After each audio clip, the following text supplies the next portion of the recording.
be willing to receive feedback from your kids, okay?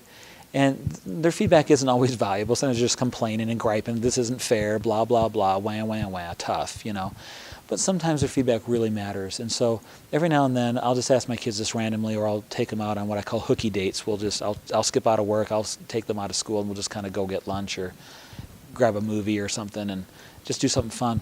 But I figure this is good for any parent, but what's interesting about me and my role is I'm a marriage and family therapist, and so and I also do a lot of parent training, so I'm kind of the parenting expert.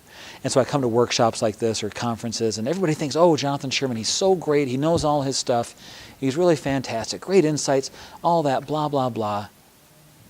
But big whoop-de-doo. Because the truth is there's only 4 people out of 7 billion on the planet that have any actual real authority to grade me as a parent, right? My own kids. They're the only ones who actually have any real experience with me as a dad. So I think they have some right to grade me. And so I'll ask my kids, how am I doing? What do I need to do differently? And I prepare myself to actually hear the answer, because sometimes we don't like the answers we get. We ask the questions, but we're not really asking a real question. We're looking for a prepared, canned response that fits our little world. We need to be open to hearing what they have to say. So a few years ago, I asked my 15-year-old daughter, she's 17 now, I said, what is it, how am I doing as a dad?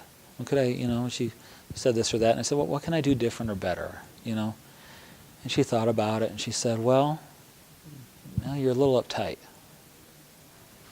My first response, now this is inside my head, first response is, uptight, are you kidding me? You ask anybody who knows Jonathan Sherman, easygoing, laid back, fun, low stress, can get along with anybody, patient. Uptight, are you nuts? That's not even close to accurate. That's my knee jerk inside my head. But fortunately, I prepared myself ahead of time. I actually asked a question that I wanted an answer from one of the 4 people who have a right to evaluate me. And so I said, what came out of my mouth was, well, in what ways? What do you see?